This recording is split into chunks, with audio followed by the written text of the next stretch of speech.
So we've all heard the big news. Taylor and Travis are engaged.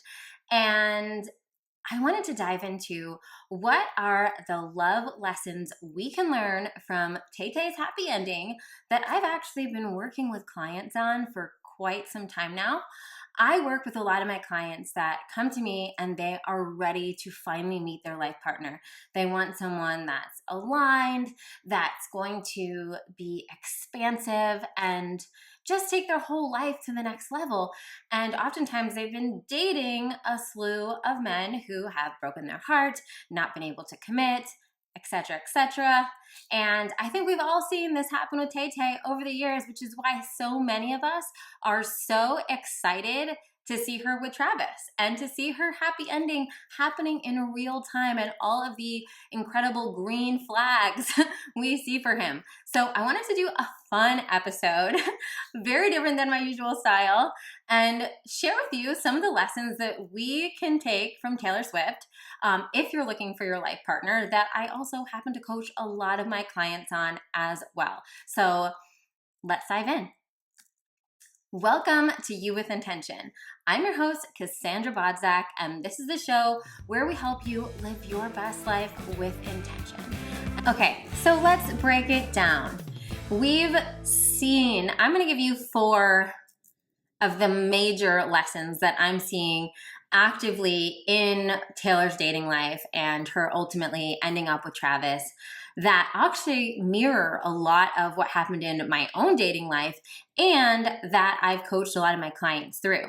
So if you're someone that is single and just so ready to meet your person, this episode is for you. So number 1 I'm going to start with is it's okay to be unapologetic about wanting a happy ending.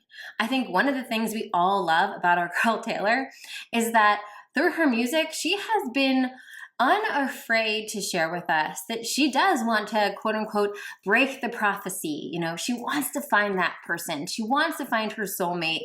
She wants the one. And she's not shy about owning that part of her that is a romantic and wants love. And I think what happens when I see women who are dating a lot, and especially they're in their mid-30s like Taylor, and they're like, when's he going to be here? When's he going to get here?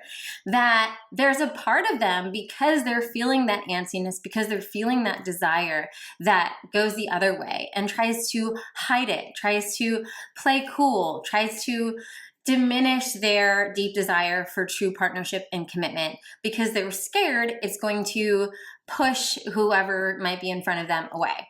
And here's what we can learn from Taylor and what I would coach my clients on is it is okay. And it is actually a sign of being a powerful, confident woman to claim what you want from the get-go. And that's really the clincher here, is that come in and be clear. Hey, I'm at a certain point in my life and my career and my how I've set up my life thus far, and I am ready for a life partner. And I encourage women to have these conversations. If you're on the dating apps, have it while you're texting, have it on a first date, have it really early on, because when you're talking about this early on, you're saying, I want to have this in my life, but not, I want this with you. I don't even know you, mister, in front of me yet. So I'm not sure if I want you to be my husband. But I want to let you know that that is where I see myself going in the next 5 years. I do see myself getting married and having kids or whatnot, right? Think about this the same way if you were going on a job interview. If you saw yourself, ascending from a manager position to a VP position in the next 5 years, and that trajectory was important to you in a job interview, you would say that before you even know if you really like this company, if this company is a good fit. You would let them know that that's part of your game plan so that they can say, okay, that's either going to be possible for us here at this company or it's not. Similarly, if you're in front of someone that's like, okay, there's no way in the next 5 years I'm getting married, bye. We don't need to hang out with them anymore. Doesn't mean they're a bad person, just means this is not an aligned match. We want that possibility to exist. So don't be afraid to claim what you desire right at the top. 2, if you've been dating the same kind of guys. And trust me, if you haven't been having success, go rate all the guys you've been dating and find similarities. Similarities maybe in their personality, in their line of work, in their circumstances, their look even. And I want you to go date the exact opposite. Go explore new types. What happens is, as we can see very much on the public stage with Taylor, she was going for a lot of musician, artist types, probably dealing with their own emotional struggles, right? And they never were working out. It's not saying that there's anything bad about that kind of a guy, but for her, those types of guys, it just wasn't working with them. Probably because she's super successful and she brought up a lot of their own insecurities or whatnot. Who knows? It doesn't matter. She had a pattern and that pattern wasn't working. And this happens for most of us. If we really take some time and take an inventory, we have a pattern and it's probably not working. I was dating a lot of, I'm going to say like entrepreneur, solopreneur types, different industries, different things that they were doing, but they were not in their like more conventional kinds of jobs or 9-to-5s or anything like that. And so dating someone totally out of your comfort zone, I think is so important. And it might not be the first person out of your comfort zone you date that like ends up being the one, but it is a good practice in switching it up, which we see with Taylor. Taylor's never dated an athlete, right? She goes like the total opposite type with Travis Kelce. Granted, he comes with some positive recommendations from different people in her network, so she knows he's at least a good guy, and she's open. That's the key. It's just being open to say, hey, if this guy seems like a good guy, seems like a fun time, let me try this out. Now, I don't know Taylor personally, obviously, but sometimes when you're doing this in the beginning, it can feel different and weird, and you might not feel the same kind of toxic attraction that you're used to with other guys. Now, I don't know if this happened for Taylor or not, but it's common if it did. And that's when you really have to lean in to, am I finding this person fun? Am I looking forward to seeing this person, right? Is this person making me feel good when I'm with them? Okay, good. So maybe I don't need this kind of toxic chemistry that has me in my anxious attachment about, is he texting? Does he like me? Right? That you may have had with your old type, you might not have with this new type. You most likely will not have if he's actually a good contender to be your partner. So don't be afraid to date outside your type. And backing into that, the third thing I will say, don't be afraid to date outside your industry.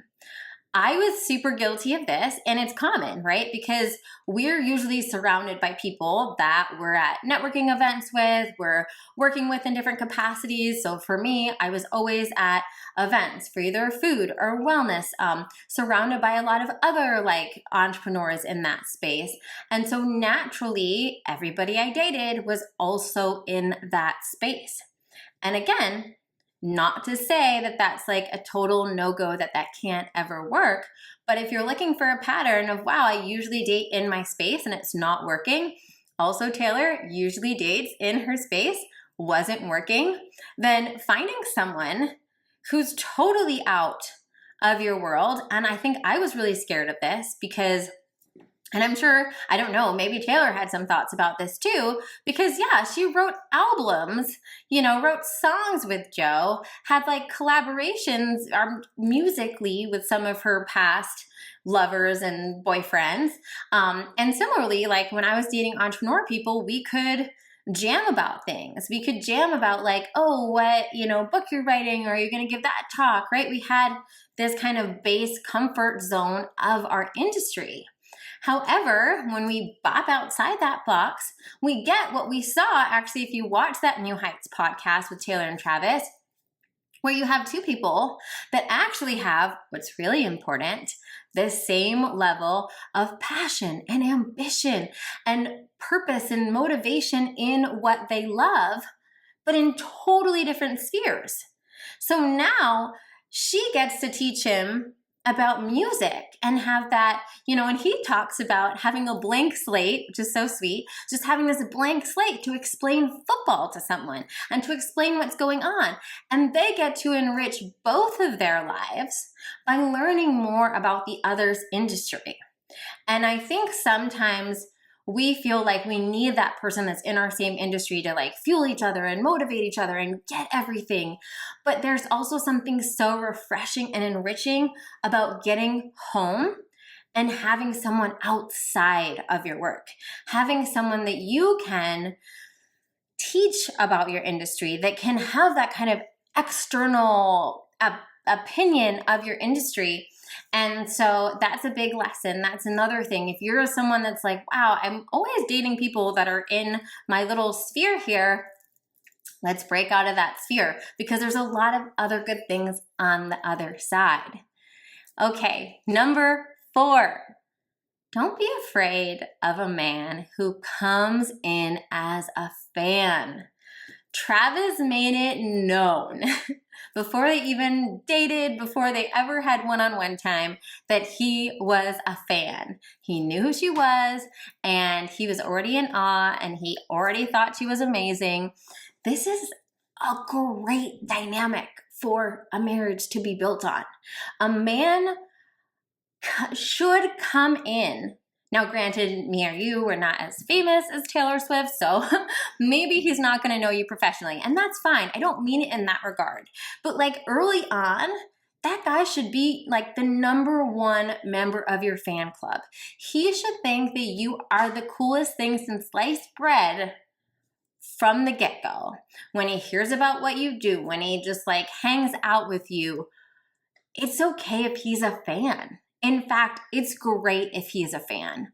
We often get like scared away if a guy thinks we're too cool too fast, right? But the truth is, men work a little bit differently than women. My dad explained it to me like this once when I was early on in my 20s. He was like, when a guy meets you and he kind of like checks you out, assesses you, finds out about you, like what you do, what your personality is, the whole package. He puts you on this like shelf, almost like a shelf or an altar, right? Saying like, wow, this woman is amazing. She is like a woman that I could want to wife up. She is a woman that like, oh, I would like love to be worthy of, right? And my dad just described it as that like with a guy, right off the get, he's either putting you on that shelf or he's not putting you on that shelf. And when he's not putting you on your shelf, that's what it feels like when you're like wondering if he's gonna text, when you're wondering where you stand with him. When you're on that shelf, I remember with my husband, I was like, I never reached out to him. I never called him because I knew I was always going to hear from him. I never worried about what the next date was because I knew he was going to plan it. He never liked to leave a date without figuring out what our next one was. He assessed from the beginning that I was a high value woman and he was going to show up as, in regard. And I think Travis did the same exact thing with Taylor, right? He knew she was a high value woman. And he even jokes about like, I don't want to mess it up. That is the energy that we want in your life partner.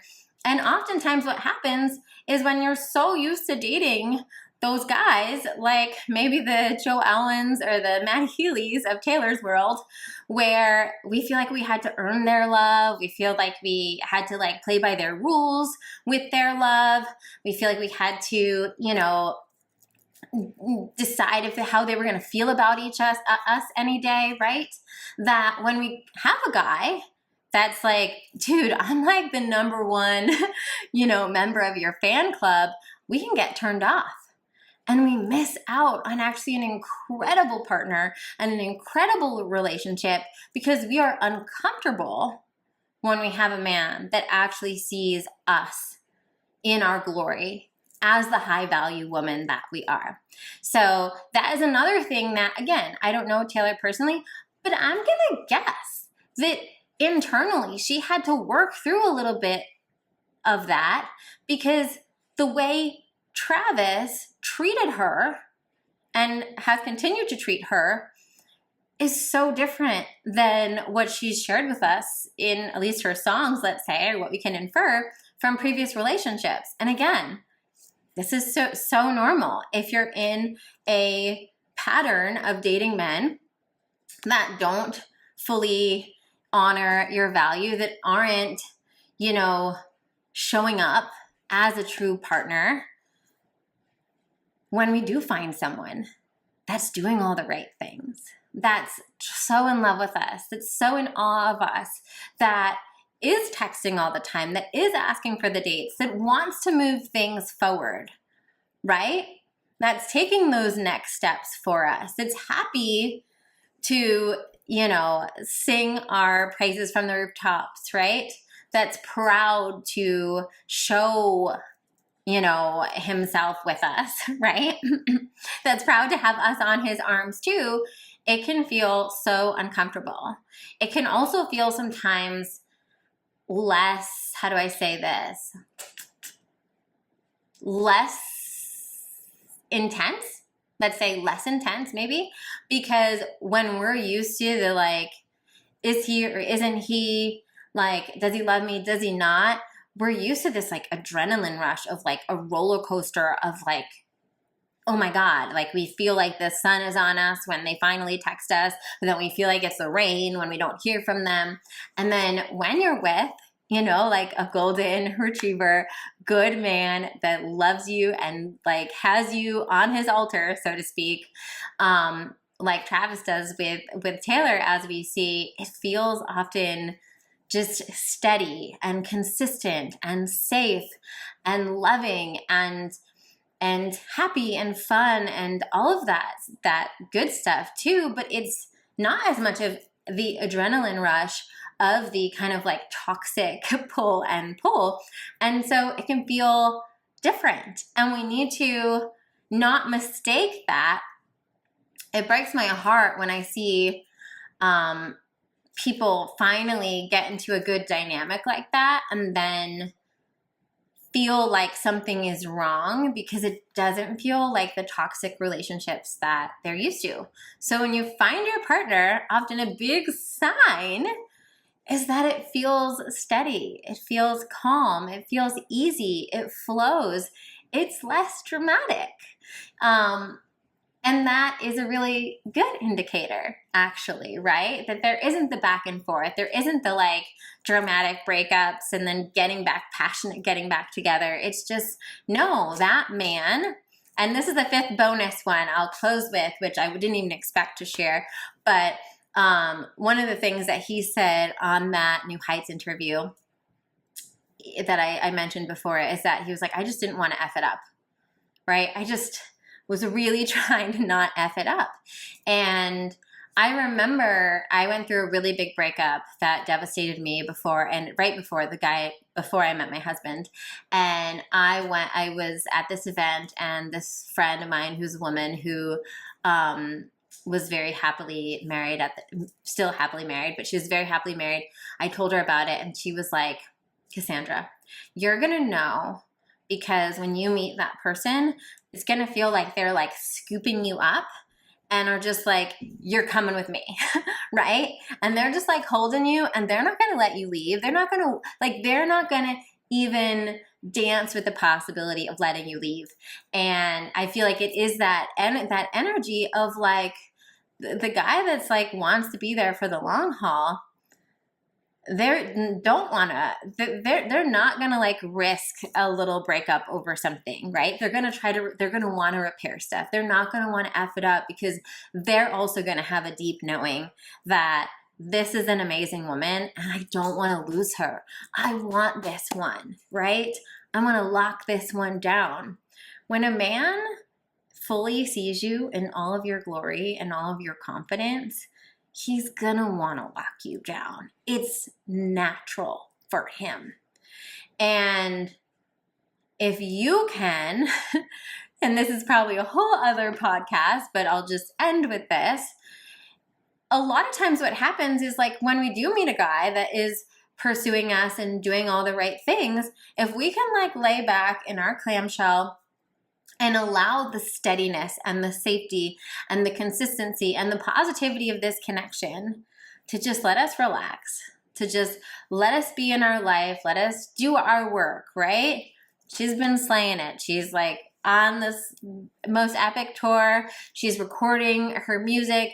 She is still doing her. Why? Because Travis doesn't add drama. He is not distracting her from her work, from her success. He is making his life fit into hers. He is being a partner and saying, hey, I'm going to fly out to Europe while you're on tour. I'm going to see you for 3 days if I have. And she's doing the same thing, totally, right? Flying back, seeing his games and stuff. But it's a different dynamic if you can sit in that trust, if you can sit in that, I don't have to be anxious about this one. I don't have to be, constantly, asking for reassurance, because I can sit in the safety of a man that sees my value, right? Yeah, it's really exciting. And I think that so many good lessons for any of you single ladies that are wanting to break your own prophecy, that you can look to Taylor Swift for how she really opened her mind, took a chance on a totally different guy, Travis is literally the first man, I think, publicly that has really just owned that he was a fan. That, and unabashedly, unafraid, at her concerts, dancing. And you don't have to be Taylor Swift to have a partner that is that much of a fan of you. The trick, I think, is for a lot of women is when that guy comes, being open to him, being open to the fact that it's going to feel different. If you're used to guys that make you prove your worth, if you're used to guys that are hot and cold, if you're used to guys that are afraid of commitment or emotionally unavailable, it's going to be so uncomfortable for you when you find your Travis Kelce. But if you've done the work, if you can open yourself up to love, if you can accept that goodness, then the fairy tale ending is out there for you. So I hope this was helpful. I hope it was fun. I was just inspired by the uplifting news to talk about something a little bit different. And like I said, this is something that I have coached a lot of women on over the years, and I'm very happy to report I have a lot of marriages under my belt at this point. Happy marriages, which is so great. And if you're curious about this kind of coaching, you can feel free to send us a coaching request form and we'll check it out to see if it's a good fit. So thanks for tuning in, and let me know which one of these tips is resonating with you. Are you going to input in your dating life right now?